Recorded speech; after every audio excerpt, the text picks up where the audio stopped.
Ada salah sama gua, salah kan salah.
Pujina.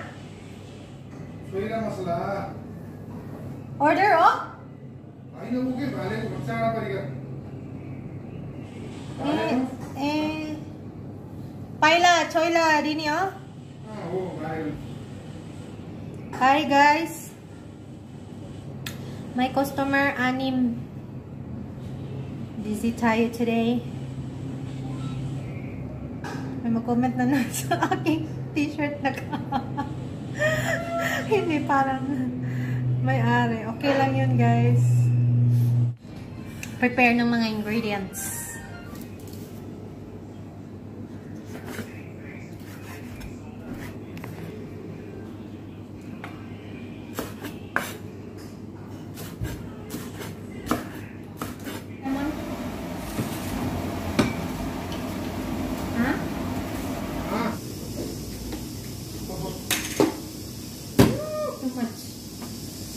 What?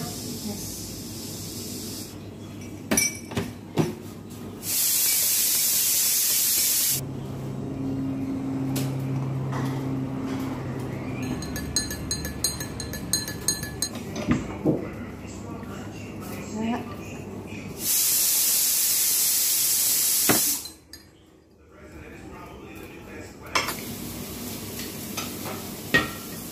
Sudah ba?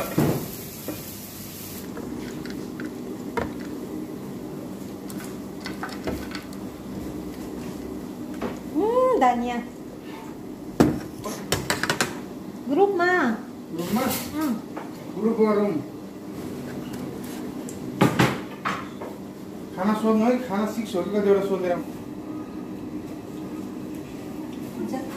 दुलो खोर्सानी हाल्नु होइन दुलो खोर्सानी चिउरा लैदिनु चिउरा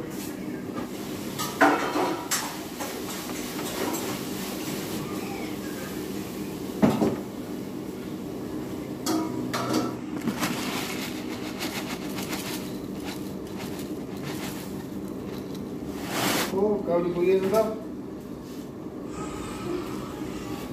karena ada jahat mau,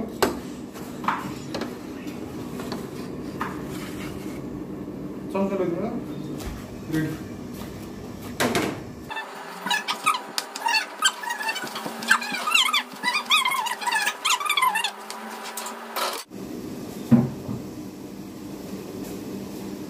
Ah, apa?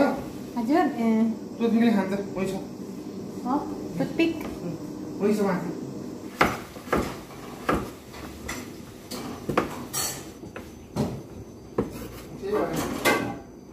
Mana pergi ya tuh? Hah?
Dami nang naluto ni Sebastian.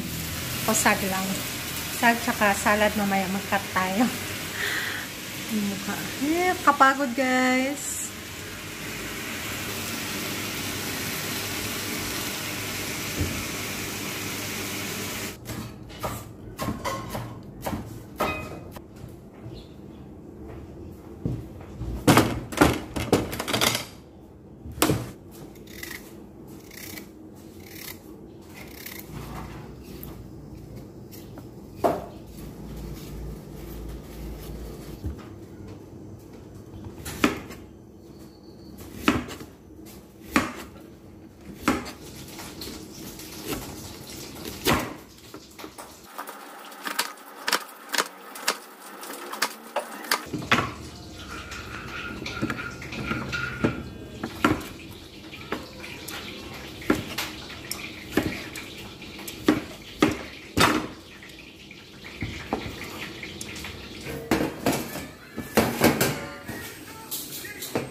Hello guys, magandang hapon.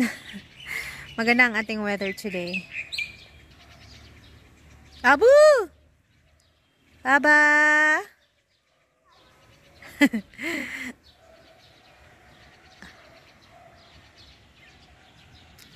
So, umulan kanina. Kumusta kayo guys? I hope okay lang kayong lahat. Umulan kanina tapos tumila, kaya malamig ang hangin. And then, ayun, nakalaba ako kanina guys. Tapos nakatulog ako kanina sa counter. As in, nakatulog talaga, nakatulog. Nagising na lang ako nung nagulat ako nung ginising ako ni Sanel. Pagod ako. Si brother-in-law natulog din siya. Nagnap din siya. So ako nagbantay dito sa counter, nakatulog ako. So may isang table kanina na maraming order guys. So, si brother-in-law nagluto. Tumulong ako. Bale, pinost ko yung aking personal na gawain para i-assist siya kasi hindi siya, ay naku guys, nagpapanik nga siya guys. Nagpapanik siya ng konting table. Kaya, kailangan talaga niya ng assistant. Pero, kailangan niyang baguhin ang kanyang habit na, utos lang ng utos ba. Kailangan niya ring gumawa ng sarili niyang gawa. Yun ang sabi ko sa kanya. Sabi ko pag nag-hire ka ng bago, wag na lang yung parang dapat hindi utos ng utos ba. Dapat kumilos din siya. Kumikilos naman siya guys. Lalo na yung mga pamimili sa labas yung mga kailangan sa Bichayala. Pero hindi naman yan everyday na kailangan niyang lumabas at mamili. Tapos yung habit niya, mabilis siyang kumilos. Pero guys, magulo. Uy, magulo ang kusina. As in, na ako ang tagasunod. Kasi nga siya nagluluto. So, ako ang maghipos-hipos. Okay naman, manageable naman. Okay naman. Kasi at least kumikilos siya, diba? At least kumikilos. Yun lang ang tinatatak ko sa isip ko. At least kumikilos siya. Magtulungan kaming dalawa. So, ayun. And then, ano pa ba ang mamaya ilakad ko si Kali guys kasi ayoko siyang ilakad. Gusto ko siyang ilakad yung mga 11, 12 ganun kasi natutulog yung mga tao. Walang makakakita sa kanya ihi-ihi. Tapos, yung sa gabi kasi walang makakakita sa kanyang ihi-ihi din kasi nasa loob na yung mga tao. Kaninang umaga, may mga tao dun sa labas ng bahay. Ay, gibadlong mi, oy. Kaya umihi siya dun sa halaman. Umihi siya dun sa halaman sa labas, sabi nung babae. Namutaw ni. Namutaw means wag umihi ba. Sabi ko, ang hirap naman. Kaya dito ko lang siya dinadala sa malapit, guys. Ayoko sa may mga tao kasi baka biglang umihi ba. Tapos, anong tawag dito? Si Santos nagsend ng picture kagabi. Sabi niya, nagpagawa na siya. Kasi yun yung gusto niya, guys. Hindi na lang bumili. Wag na bumili kasi sobrang mahal ng aparador tsaka ng higaan. So, yun, sabi niya sa akin, plano niyang magpagawa na lang sa kasara. So, kagabi, sinend niya yung picture, nagawa na daw. Aparador pala ang nagawa. Ito, i-send ko na, ko na lang dito, guys. I-flash ko na lang dito sa video. So, simple lang yung aparador, pero maganda. Nagandahan ako. Kasi wala kaming aparador dito. So, meron na kaming aparador guys. Hindi ko alam kung paano niya dadalhin yun dito. So, nakatipid siya kasi yung mga gamit sa kasara lang yun guys. Maraming mga extra, sobrang mga kahoy-kahoy doon sa kasara. So, yun siguro yung ginamit niya. Tapos yung engineer doon ang ang inutusan lang niya guys na mag-assemble ay maggumawa guys ba. So 'di ba? Nakatipid tayo. Ang mahal-mahal ng furnitures dito, guys. Alam nyo 'yun. So kaya nga yung bahay namin sa village wala kagamit-gamit. Ay Diyos ko. Nangangarap nga ako na magkabahay ng maliit. Kahit yung maliit lang guys, ayoko ng malaki.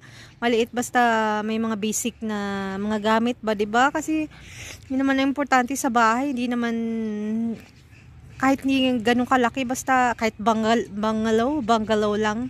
Basta malinis, tapos may mga basic na gamit na mga minimal lang, minimalist. Minimalist tayo eh. So ayun lang guys ang aking chika sa inyo. So thank you all so much. Thank you all so much. Ayun, sana okay kayong lahat. Maraming salamat sa inyong walang sawang suporta guys.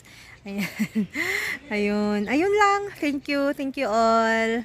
Bye. God bless everyone. Bye.